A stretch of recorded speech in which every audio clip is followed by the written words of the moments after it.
Con Estamos con nosotros, eso ¿verdad? también. Creo que ya está Ukip, ¿sí? Saludos, Ukip. Sí, ¿Cómo aquí estoy. Qué bueno que estás con nosotros. Ya se siente uno mejor acompañado. Ya presentamos a Carlos y estábamos hablando yo comenté mi experiencia porque fui escrutador en una casilla. Los del INE me fueron a comunicar que había sido seleccionado. No sé, primero me sentí muy emocionado que por fin me seleccionan para algo y ya fui a la casilla. Y les decía que tuve pues, parece ser que mi casilla fue como un prototipo de lo que sucedió. Votaron menos del 13%, un poco menos, y había un porcentaje no bajo de votos anulados, y votaron más mujeres que hombres, mucho más. Votaron sobre todo gente adulta mayor, pocos jóvenes, muy pocos. Y sí llevaban listas para ver por quién votar.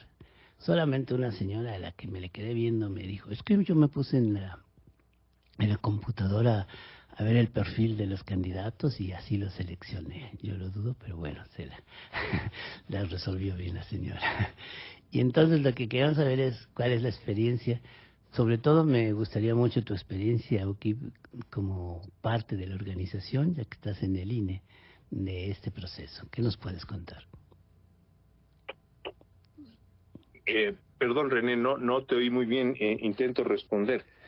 Sí, Bueno, a ver, es que pues la experiencia que tuvimos en el INE es bastante más ancha que el día de la elección. El día de la elección yo creo que para nosotros como ciudadanos fue el mismo que para todo mundo. Desde la operación central del INE no.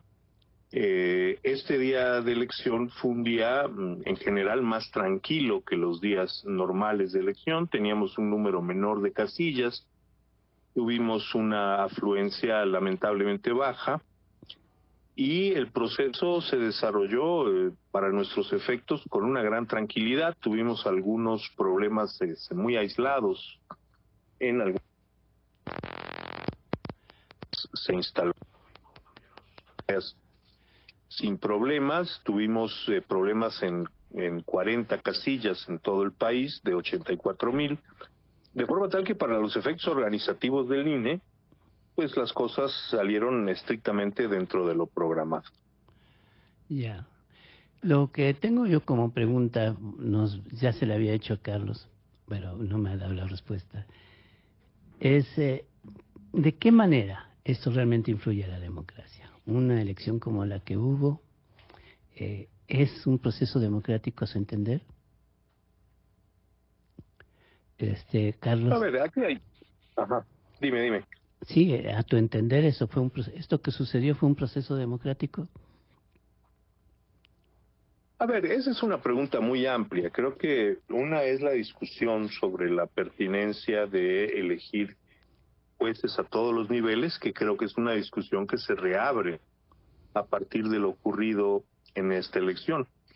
Por lo demás, en términos de lo que al INE le toca organizar, pues fue una elección en donde todo el mundo tuvo una boleta esperándolo para ejercer su derecho al voto, donde las casillas funcionaron con gran regularidad, los votos se contaron y de donde van a salir efectivamente ministros, magistrados y jueces. En ese sentido, me parece que fue una elección eh, íntegra, una elección transparente. Y bueno, si sobre la pertinencia de la elección misma, creo que ese es un debate que tiene un elemento político central, que hay que darlo.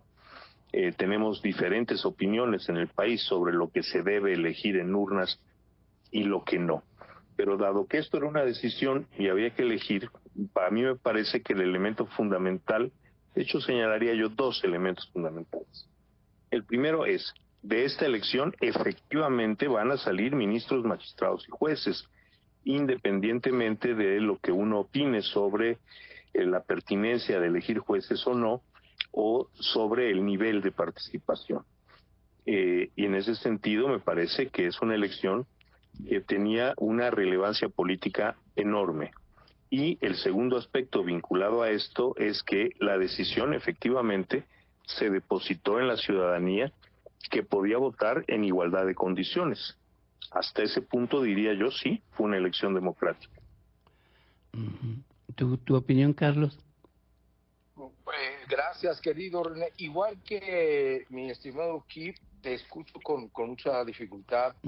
En cambio, Kip, lo escucho muy bien. Te saludo, querido Kip, con mucho gusto y en serio, con una felicitación muy enfática, bueno, a tu persona, pero sobre todo al personal del Instituto Nacional Electoral y de los órganos, institutos locales, mal llamados OPLES.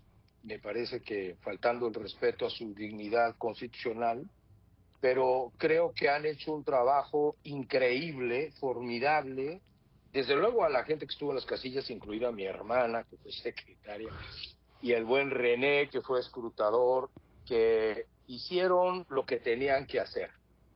Ahora, tú lo dices con mucha prudencia, como debe ser, y yo lo suscribo en esos términos. Si lo que hicieron, porque que tenían que hacer, es algo que aporta o no a la democracia, es algo que podemos discutir y a eso nos ha convocado René. Yo con toda franqueza diría no.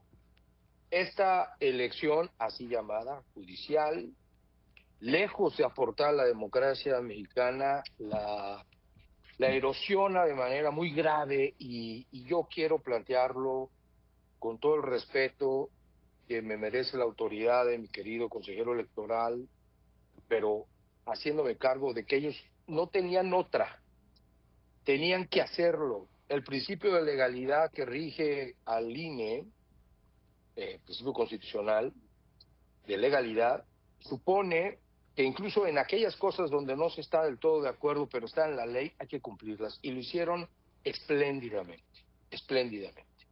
No sin problemas, habrá que decirlo. No en el INE, quizá, pero sí en algunos institutos electorales locales. El único, por cierto, que majaderamente se llama OPLE en Veracruz, siguen, como sabe bien mi querido Uki, haciendo el cómputo, porque les falló la operación de los sistemas de cómputo informáticos y ahora están haciéndolo manualmente, muy probablemente hasta finales de mes. Es casi, diría yo, un acto de heroísmo. Entonces, me parece que ese es lo primero que quisiera decir, así, en una nuez. Esta elección no solamente mina, sino ataca de manera muy grave a la democracia mexicana. Lo podemos discutir más adelante, desde luego. Pero hay en esta circunstancia claroscuros, y los claros están todos en dos elementos que implican resiliencia frente a las tentaciones autocráticas y autoritarias que estamos viendo en el país. Uno, todavía tenemos instituciones resilientes y el INE es todavía, perdónenme que lo ponga así, pero es que ahí viene una reforma electoral. Y los institutos electorales también todavía, si no es que los quieren desaparecer, un resorte de resistencia y resiliencia democrática en México. Y con esto concluyo, la participación ciudadana. Mira, bueno, claro, la participación ciudadana, tú me dirás, con 13%. Bueno, exacto, porque hay un enorme 87% de personas que no votaron, que X, y un enorme porcentaje de personas que, o no enorme, pero un porcentaje considerable, 22% en la elección de ministros, que anulamos o dejamos sin marcar algunos recuadros, y que desde luego habla en cierta medida de una actitud crítica frente a esto, que es percibido también como una mala noticia. Pero la más importante es la reserva democrática que hay en la sociedad mexicana y en su ciudadanía. La gente que fue a las casillas, que estuvo ahí, que esperó los votos, que orientó a las otras personas, que hizo su trabajo, que armó los paquetes, que mandó a los consejos distritales que correspondían para su cómputo. Me parece que esa es una reserva democrática impresionante. Los acordeones, pues sí, había los acordeones del acarreo, de la enajenación, pero también había, o hubo, o por lo menos yo supe el intento, de gente que no necesariamente hacía un acordeón, pero sí buscó desde la ciudadanía buenos perfiles, presentarlos, promoverlos. Yo lo dije en una mini campaña en Facebook, esta elección no me gusta, pero estas candidaturas sí. Y también hubo ahí una activación. En fin, sería mi primera reacción, espero no muy desordenada, a tu respuesta, querido René. Miren, como ustedes no me oyen bien, pero yo sí los oigo bien, vamos a tratar de arreglar esto. Entonces vamos a poner una canción para que nos apoyemos, para que mejore mi entrada, ¿sí? Mi voz. Ok. Por la noche. ¿Qué respuesta tienes o cuál es tu opinión, Ukib? La pregunta, René. ¿Cómo? ¿No soy yo la pregunta? No, o sea, ya oíste que lo que decía Carlos, que para él deja que desear Sí. esto como democracia. ¿Tú cuál es tu opinión? No, a ver, yo ya lo decía. A mí me parece que, bueno, el INE organizó una elección en donde el voto de cada quien pesaba lo mismo. Es decir, en donde había una distribución del poder de lo que estaba en las urnas y el INE garantizó eso. Hasta ahí puedo ir yo. Hay otras valoraciones que realmente no me corresponden. Yo tengo que, bueno, a ver, yo tengo una función institucional que cumplí efectivamente, que estamos cumpliendo, el proceso no ha terminado. Y bueno, a mí me toca rendir cuentas por esa función y creo que entregamos buenas cuentas de lo que el Instituto Nacional Electoral tiene que hacer. Viene una nueva discusión legislativa, creo que hay cosas que tendrán que debatirse ahí. La función de la elección en la designación de jueces como tema central, no como único tema. Y bueno, yo espero que esta sea una discusión amplia y profunda que lleve a una reforma, pues digamos, más serena, más pausada, que la que acabamos de tener y que facilite remediar algunos de los problemas que tuvimos en la implementación de esta elección. Sí, yo notaba preocupado al encargado del INE por la baja votación cuando decía, pues no es tu culpa. En realidad, lo que no funcionó fue la invitación, que no fue elocuente, ¿no? La gente no fue porque no se convenció de que esa era la manera de hacer una elección. Y yo lo que manejo, en parte en coincidencia con Carlos, es que para la democracia es algo en donde tienes una responsabilidad y votas por alguien con que te haces responsable de tu voto, con que conoces o tienes su perfil.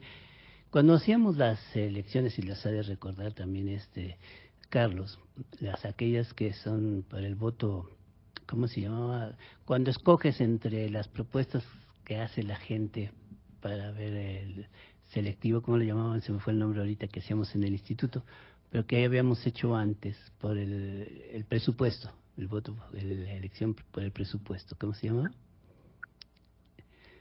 Bueno, es en donde la gente propone qué hacer, qué proyecto es el que se va a manejar y, y no participan los partidos políticos. Hicimos algunas encuestas, entrevistas, y una respuesta generalizada es que decían, es que si me dicen que los candidatos o que las propuestas son del PAN, no, era más bien con las juntas vecinales, perdón, era con las juntas vecinales.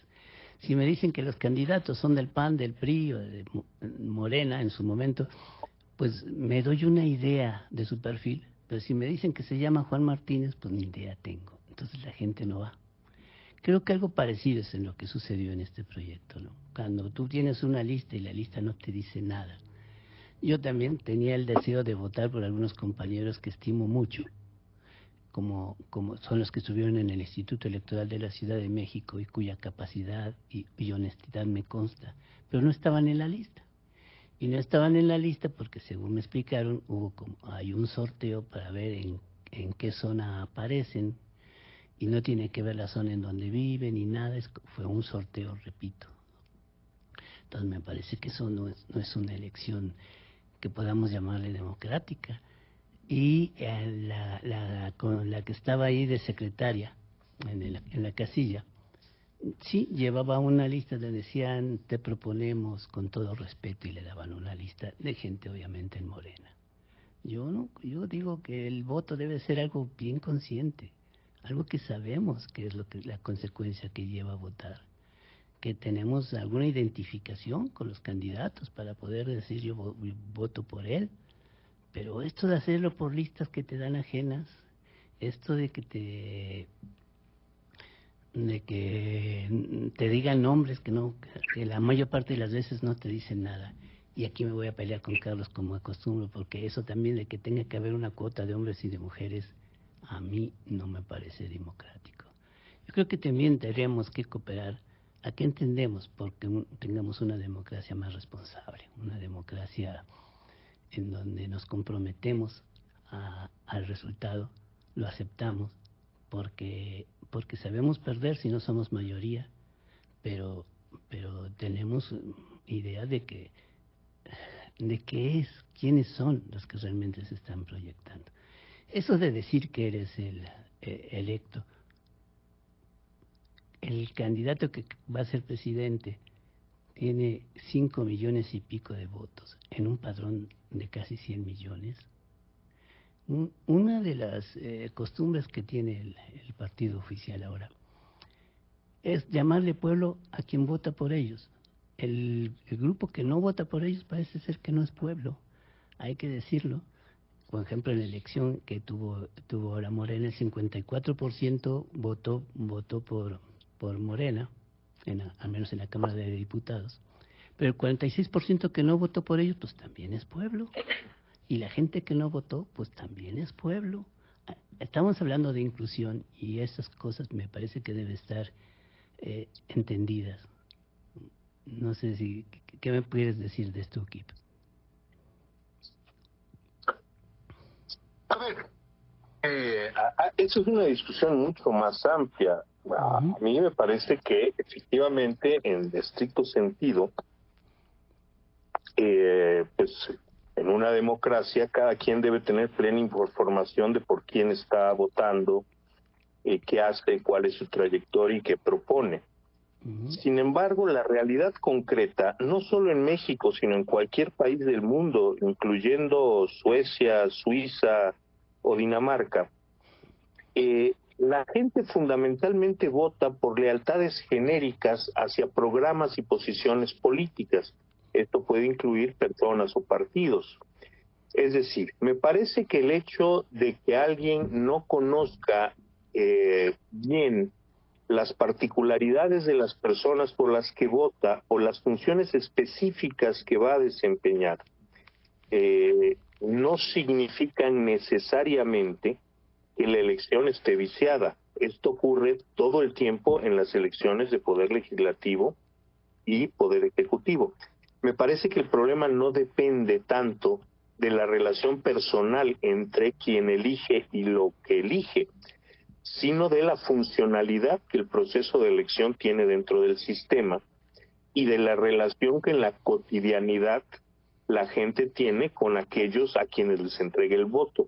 En el caso de las elecciones legislativas y de poder ejecutivo, esto, digamos, es muy nítido porque los actores políticos se encuentran realmente en el día a día de las personas.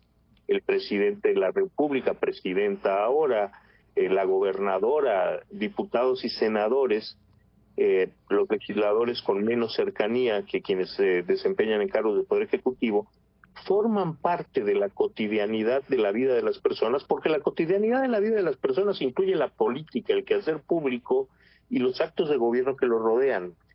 Esto es mucho más tenue en el caso de la elección de ministros, magistrados y jueces, especialmente en el caso de jueces de distrito y magistrados de circuito. Esto es, en el día a día de las personas, la relación con la Suprema Corte no tiene la misma proximidad que la relación con el Senado de la República. Sin embargo, bueno, en la Suprema Corte también hay decisiones generales que impactan a la ciudadanía y esto nos explica, parcialmente al menos, por qué la ciudadanía tiene más información de por quién votar para la Corte que por quién votar para los juzgados. En el caso de los juzgados, la relación puede ser extraordinariamente tenue.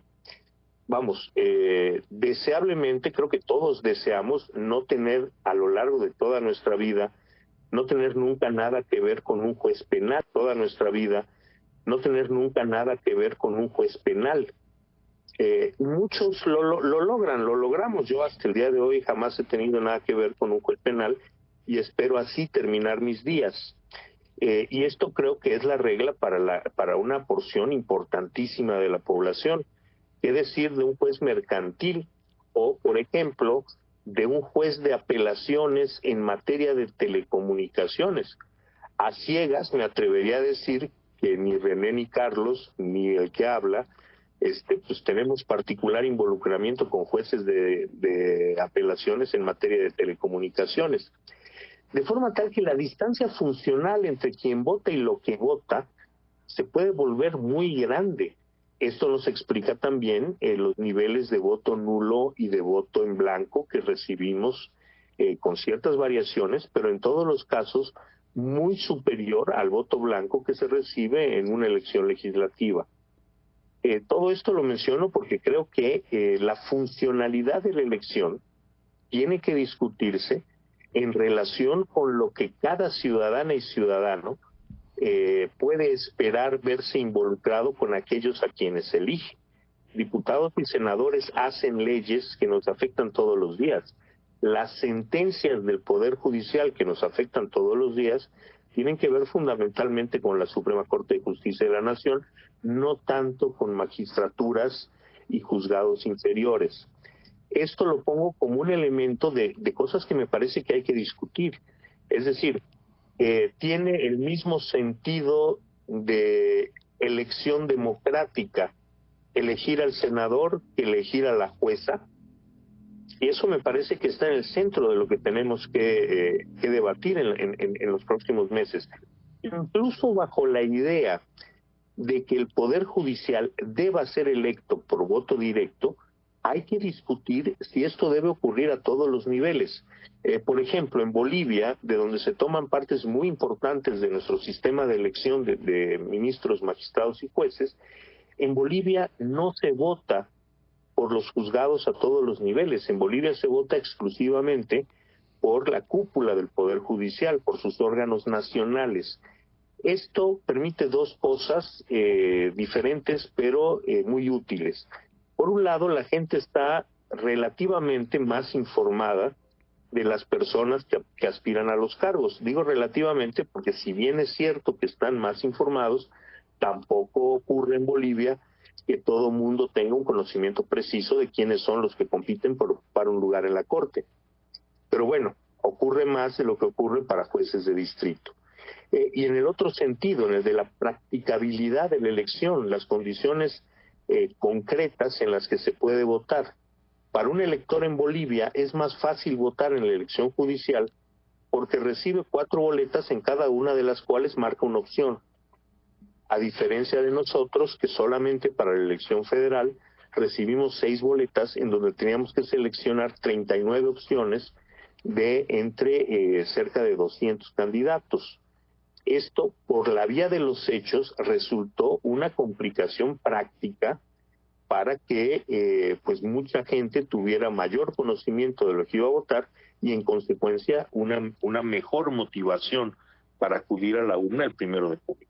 Reitero, me parece a mí que estas son cosas que deben ponerse en la mesa para discutir, partiendo de la premisa, porque eso es una decisión política que me parece más o menos firme, partiendo de la premisa de que el ejercicio del Poder Judicial debe venir avalado por el voto popular, tenemos que rediscutir qué niveles de tribunales son los que deben estar sometidos a este voto. Carlos, muy bien. ¿Tu opinión? Bueno, comparto mucho lo que UKIP está planteando, y dado que yo no tengo la responsabilidad institucional que él sí tiene y que debe, desde luego, observar, quisiera aportar algunas cosas más a lo que él ha señalado.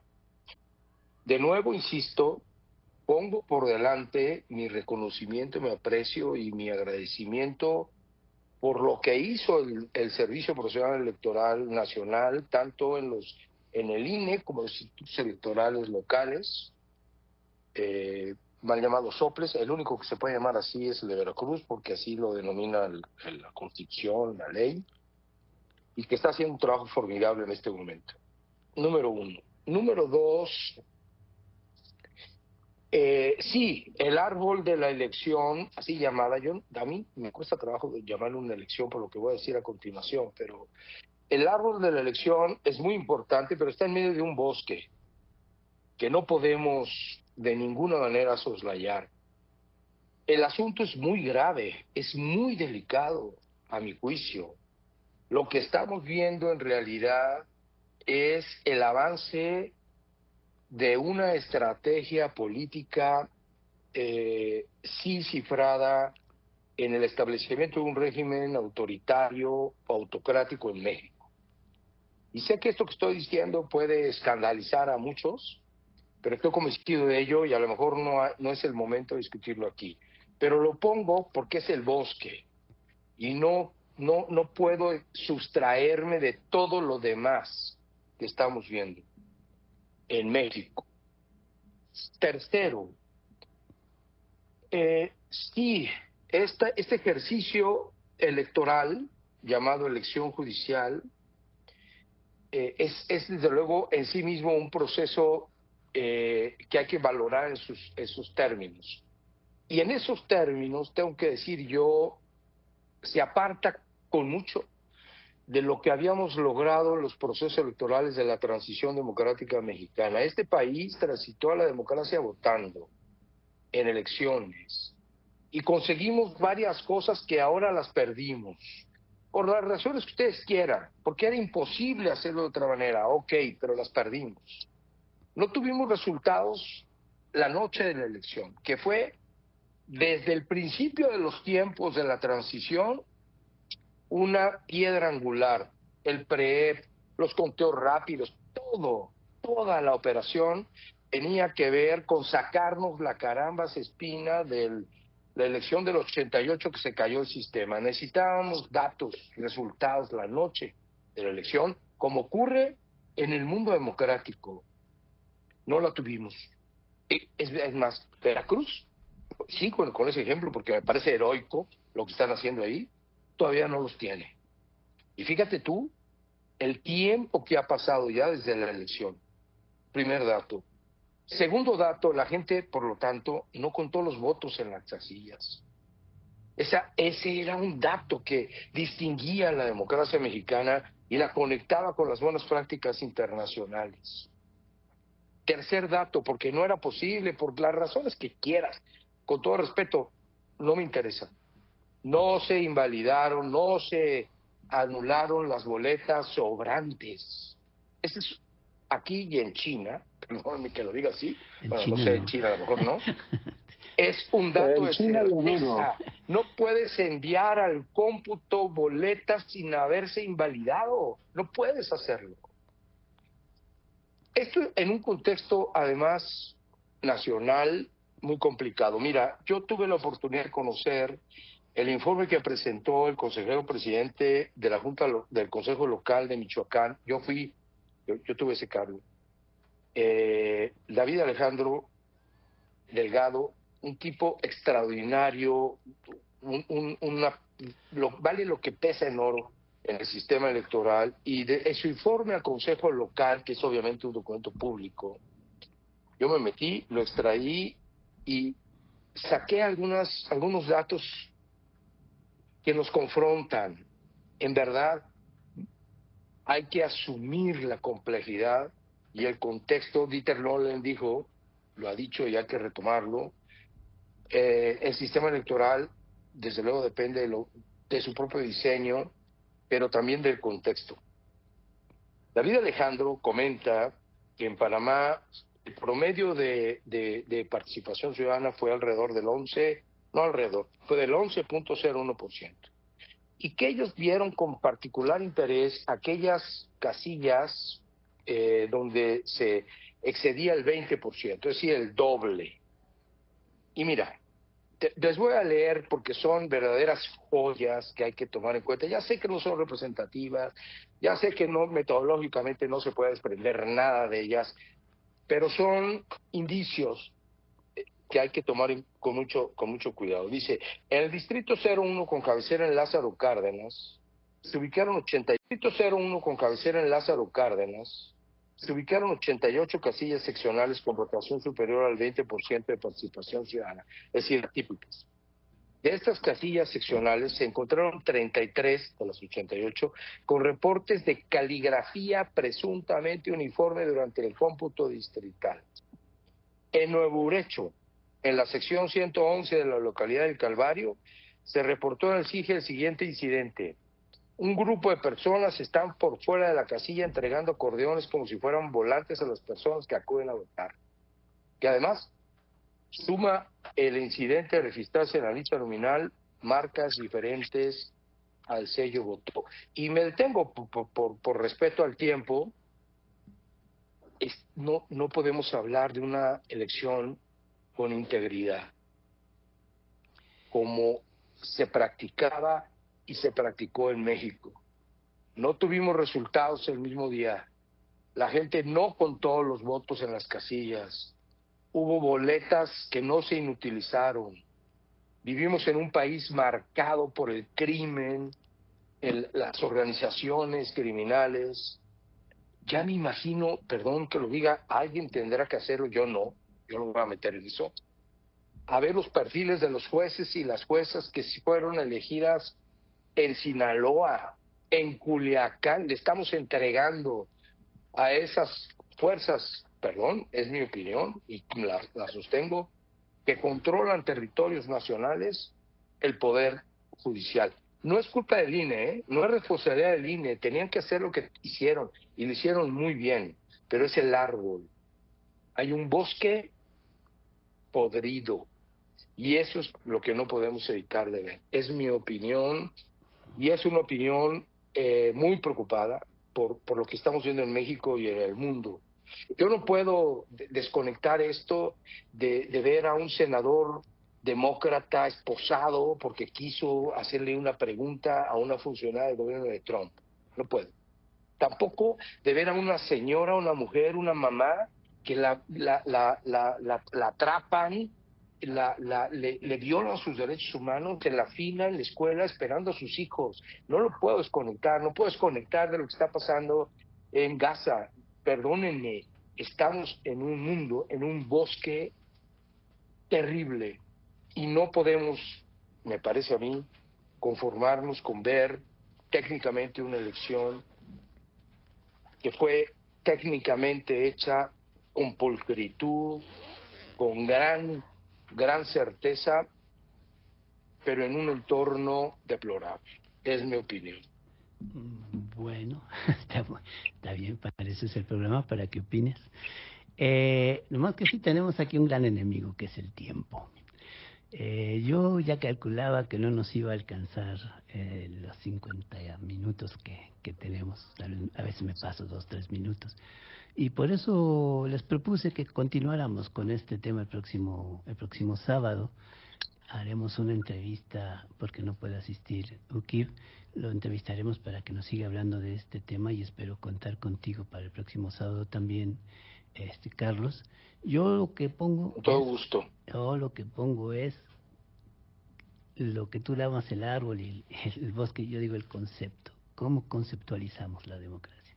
Entiendo precisamente porque es democracia es que no puede ser uniforme, pero sí debemos tener algunos denominadores comunes de que en la democracia hay una responsabilidad de saber lo que votas. Dice Ukip, lo dice muy bien, la gente se identifica con la persona, pero lo que deberíamos identificarnos de manera especial es con el proyecto, en la idea de que estás votando por un análisis que se hizo, por alguna oferta política, etcétera, y me parece que aquí pues realmente no conoces, dices, si vamos a estudiar después quiénes son, no lo conoces.